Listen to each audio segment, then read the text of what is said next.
This episode begins with a secret mission, a grand makeover, a ticking clock, and absolutely no permission. Not that I need it, of course. You see, Watson is overseas, and I, left unattended, have precisely 4 days to transform this rather uninspiring bathroom into something far more pleasing before his return.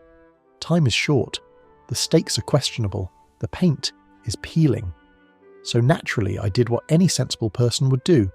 I launched full steam ahead with plaster in one hand, a trowel in the other, and a vague sense of optimism swirling around like Victorian pipe smoke. Now to be clear, this is not the final renovation. Oh no, this is but a temporary intervention, a superficial operation if you will, intended to tide us over while we focus on restoring the main house. Eventually we'll circle back, tear everything out, replaster, rewire, insulate, the full works. But for now, a fresh coat of charm will suffice. The bathroom in question belongs to the annex, a curious little wing joined to the main house, once used by the Duchy of Cornwall to house tenants on short or long-term lets. The annex has 2 rooms and a bath chamber, and it's where Watson and I are currently residing while we tackle the lion's share of the restoration elsewhere. To be fair, the bathroom was fully functional, entirely practical. If one closed one's eyes and didn't inhale too deeply, it was even tolerable. But with mysterious mould stains, flaking paint worthy of a crumbling fresco, and the faint sense that it had once been hurriedly painted the night before an estate agent's photo shoot, it was not, shall we say, a space one would eagerly invite guests into. Now, Watson and I had scrubbed it to within an inch of its life, so it was technically clean, but visually distressing. Guests were quietly horrified. One child wept. Something had to be done, and perhaps more importantly, I was itching to paint something. We are months away from being able to decorate the main house, and I simply could not wait a moment longer. You should know by now, I absolutely adore surprising Watson with dramatic redecoration projects. Whether it's a spontaneous room transformation, an impromptu styling blitz, or a spring clean that escalates into a full-blown domestic revolution. Once the man is out the door, I am unstoppable. With just 4 days to complete the job, I leapt into action. There were, of course, moments of doubt, particularly while sanding my own slightly suspect plasterwork, and I did find myself muttering aloud, "Heavens above, what have I done?" But the deed, dear viewer, was already well underway.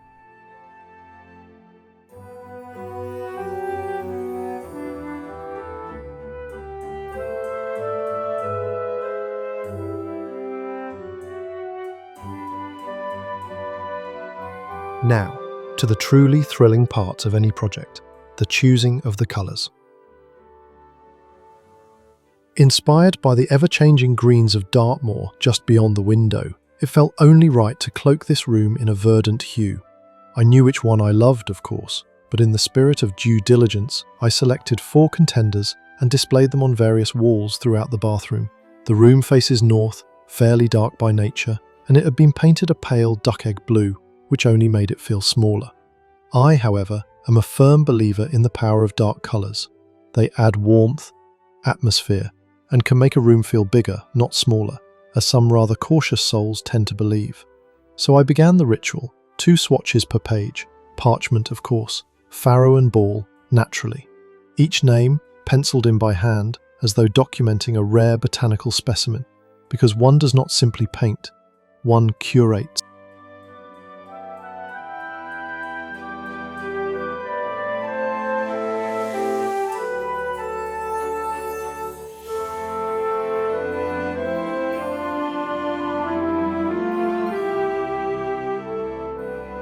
I spent the majority of day 1 scraping, peeling, sanding and grinding paint and crumbling plaster off the bathroom walls. The goal? To remove every last flake and crack, or at least until nothing else seemed inclined to fall off. Some areas practically leapt from the wall at the slightest touch. Others clung on with all the stubbornness of a Victorian dowager refusing to leave her ancestral estate. I sanded back every old paint ridge I could find, in the faint hope of achieving a surface that wouldn't make future me weep with regret. Now, let's be clear. Perfection was never the plan. As mentioned earlier, this is a temporary makeover. We'll be returning to this bathroom eventually, gutting it, insulating it, and making it far more functional. So yes, I would love to fill every dent, smooth every scratch, and give the walls the finish of a country house drawing room. But doing that now would be a terrible waste of materials, considering none of it will remain in place permanently. And as much as I love a good plastering session, I do try not to do things twice on purpose. Naturally, all of this created a formidable amount of dust, so there was much sweeping up, wiping down and washing of walls before I could even think about moving on. With the blown plaster areas, everything loose was scraped back. Then I sanded the edges down to nothing, so they met the original scratch coat as smoothly as possible. Simple goal, clean edges, and a better surface to blend the repairs into. After that, these areas, and all the walls, were treated with peel stop, in the hopes of preventing any fresh peeling in the coming months. Now, I haven't used this product before, so it's a bit of an experiment, but if it does what the can claims, and what the local paint shop assured me, then we should be in a very good place indeed. Then came the plastering, something which, based on previous experience, I must admit, I hate with a passion. Plaster, for reasons known only to itself, manages to extract every last drop of moisture from your skin, while simultaneously getting absolutely everywhere, no matter how well you tape things off. It simply goes where it pleases. Now, as you can see, I'm not exactly a master of the trowel. This is largely due to a lack of patience and practice, but I was taught properly by an excellent plasterer back in Australia.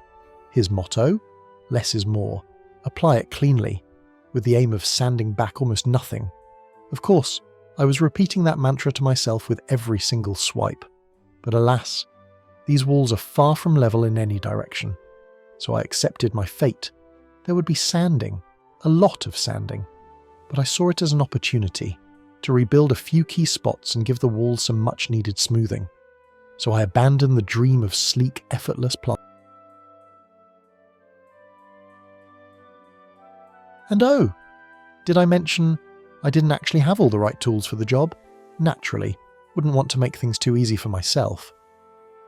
But after battling my way through the plaster dust cloud I'd created, armed with sheer willpower, a questionable trowel, and what can only be described as determined flailing, I began to see the finish emerge at the end of the dusty tunnel. And I must say, it was looking rather good, if I do say so myself. Now I must confess, the most incorrect tool of the day was, without doubt, my improvised dust bag for the palm sander. Could I find the official one? Absolutely not. And the old vacuum? Utterly useless. It's since been replaced, I'm pleased to say, by a mighty red Henry, hero of the hour, though sadly not yet on the scene. So I improvised, using a non-breathable bag, which promptly inflated like a balloon when it caught too much air. It was like the palm sander had deployed an airbag. I was on a ladder, surrounded by a white haze of plaster dust, unable to see more than a few inches in front of my face. Did it work?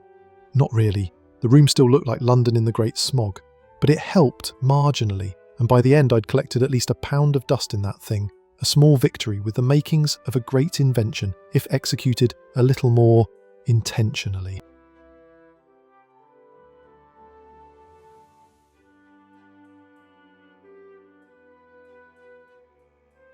After yet another major clean down and a bit of a dry out, I sealed the room again with peel stop.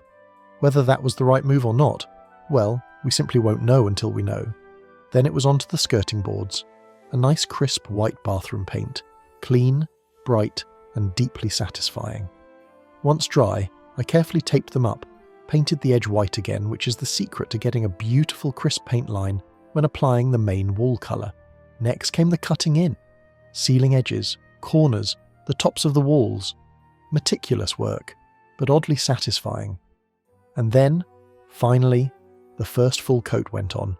A glorious moment. The grubby duck egg blue, which had lingered for far too long, was at last vanquished. Now, I'll admit, I got a little carried away at this point. I simply couldn't wait to see the farrow and ball colour on the walls, so much so that I rolled as high as I dared before taping off the imaginary picture rail height we're planning for that crisp transition from white to the beautiful reduced green we've chosen. Not quite the proper order of operations, but honestly, the urge to paint was simply too strong. Now that I'd had a bit of fun seeing that first hit of colour on the wall, I reined myself in and got back on track with the proper order of the day. The ceiling was next, desperately in need of a fresh coat of white. Surprisingly, it was in fairly good condition considering the rest of the room. So after a quick layer of peel stop, which also helps prevent mould, I rolled on a beautiful bright coat of ceiling paint, and just like that, the room began to transform. Instantly fresher, instantly lighter. With the ceiling done, I taped off the picture rail line properly, then painted over the tape in white first to help seal the edges. Once that had fully dried, I set about rolling on the rest of our reduced green. Now apparently this colour is a little divisive. Some people see a beautiful deep olive green, as I do, and others, well, they see more of a brownish green. I'm hoping Watson sees what I see. If not, he'll be bathing in a brown bathroom for the foreseeable future. I'd love to hear what you think. What do you see? It's probably a bit hard to tell on video alone, but hopefully between this and Instagram, you'll get a sense of the final colour after a couple of coats and the right lighting.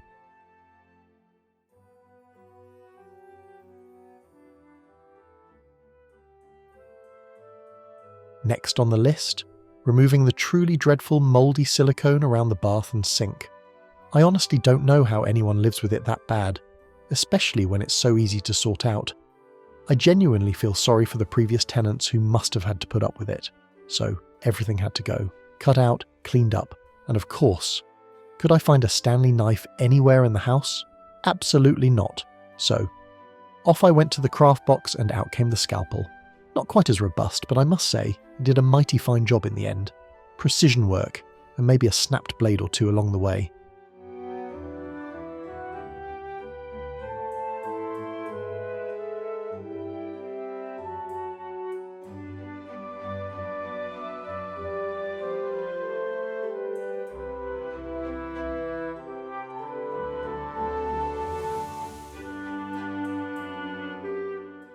Out came the Evo Stick paintable silicone, and just like that, the bath and sink was sealed once again.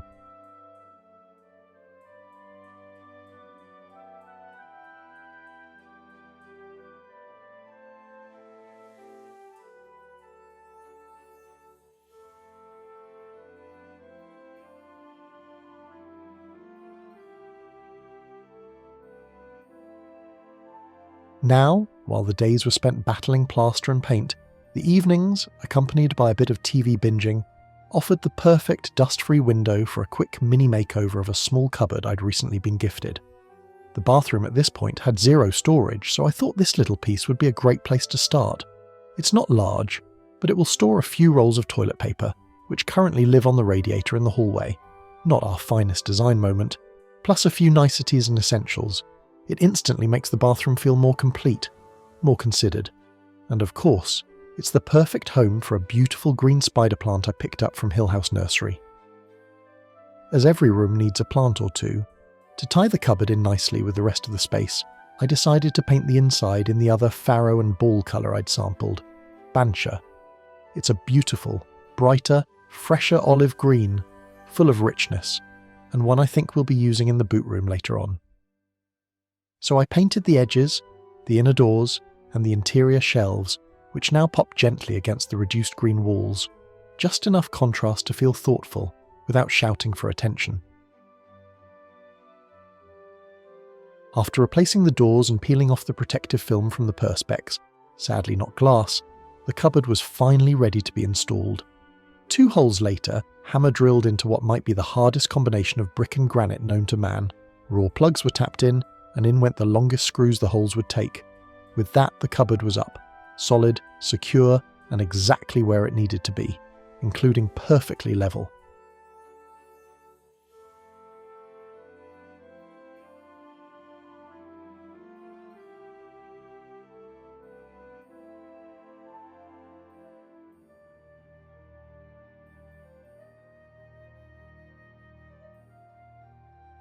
It's great to finally be at the stage of finishing touches, especially knowing that Watson is currently sat at the airport in South Africa, about to board his flight home, which means I am rapidly running out of time. Thankfully, most of the bathroom is done, and I'm feeling quietly confident that this one's in the bag. So I set to the next task, replacing the mouldy blackout green blind that's been hanging in here for far too long. Earlier in the week, I'd popped over to Kingsbridge to visit Ultimate Fabrics, a brilliant little shop with a great stash of end-of-roll fabrics for clothing and upholstery. I knew I wanted a stripe, and I knew it had to work with reduced green, but also sit politely alongside the slightly yellowed cream tiles that for now must remain. After a bit of rummaging and debate, I found the perfect green stripe, and also a crisp white linen that I'll use to make a half-height curtain to give us privacy from any couriers dropping off parcels at the back of the house.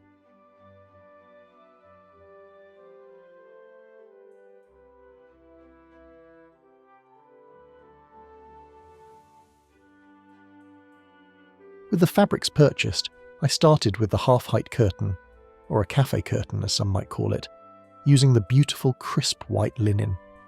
Now, as someone who's spent their entire career working in fashion, textiles, interiors, and sustainability, I absolutely love working with fabric. And, as you'll discover throughout this renovation journey, I have a particular fondness for celebrating a raw or selvage edge. This linen came with a gently frayed selvage and a striking red ticking line, which I absolutely love and will not be hemming under any circumstances. So this beautiful, unrefined edge will become the bottom of our curtain, just as it is.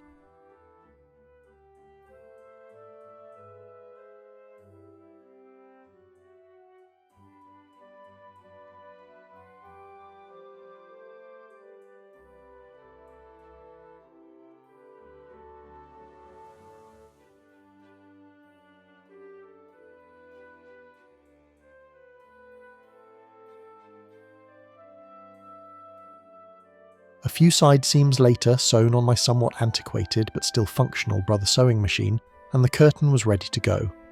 I threaded the wire through the top hem, drilled a fine pilot hole into the window frame, screwed in the curtain hooks, and hung the linen gently into place, simple, unfussy, and quietly lovely.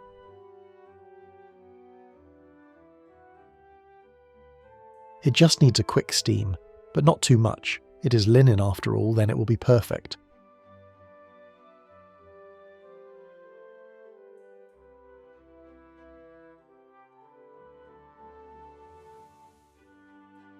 And then, the final touch for the window, the striped roller blind. I decided to reuse the old roller blind mechanism and make our version removable, so it can be washed easily, if and when needed in the future. Rather than fixing the fabric permanently, I opted for Velcro, self-adhesive, ordered online, applied directly to the pole and sewn onto the fabric for extra security. But before attaching anything, I returned to my enduring love of a frayed edge. The green stripe fabric had one lovely frayed edge already, and since I wanted the stripes to run vertically, I created a second one to match. To do this, I simply began pulling the threads from the opposite side, working from the top down until I reached the desired depth of fray. Then, and this bit matters, I carefully removed the lower threads from the bottom up to avoid a tangled mess. A quick, single stitch line on the sewing machine secured the edge in place, just enough to stop it fraying further in future, especially when it's popped in the wash. With both edges done, and the Velcro in place, I carefully attached the blind to the pole, making sure everything was lined up neatly and square. With a quick and easy installation, and a final steam of the fabric while hanging, the bathroom was officially complete, and ooh la la, it looks amazing. I think I spent more time going in and out of that bathroom in the few hours before Watson's return than I did in the rest of the house combined. The space feels so much bigger now, more cosy, and it genuinely gives you a little hug as you walk in. The linen curtain billows beautifully in the Dartmoor breeze, and at night, with the candles lit, there's a quiet sense of luxury. Despite this being just a temporary makeover, I'm honestly so happy with how it turned out, and thankfully Watson walked in, couldn't believe his eyes, and absolutely loved the colour. And he didn't see brown, luckily. He sees the same beautiful green that I do. He's now spending far more time in the bath, finally able to relax in a room that feels calm, warm, and wonderfully removed from the chaos that still reigns in the rest of the house. We'd absolutely love to hear what you think. Do you also see green? Or is it more of a greeny brown to your eyes? And what colours do you love to see in a bathroom? As you may know, we're right in the midst of our first full shower room renovation in the main house, so colour decisions are very much on our minds at the moment. We'd love to know what you've included in your own bathrooms, and if you've got any brilliant design ideas, do share them. We're all ears, and we'll see you again later this week. We're playing a little catch-up with this episode, which means another is just around the corner, this time focusing on the other bathroom. We had a complete disaster with it today, as the floor officially gave way and ended up, quite literally, or in the downstairs toilet. Now, we did suspect this might happen, and we've been extremely cautious with it. We could already see the horrific state of the floor repairs done back in 2011. And how do we know it was 2010 to 2011? Because it's documented, and because the two builders responsible signed their names on the stud work hidden behind the walls and dated it. We'll be showing you exactly what's been happening behind the scenes this week, and it's pretty epic.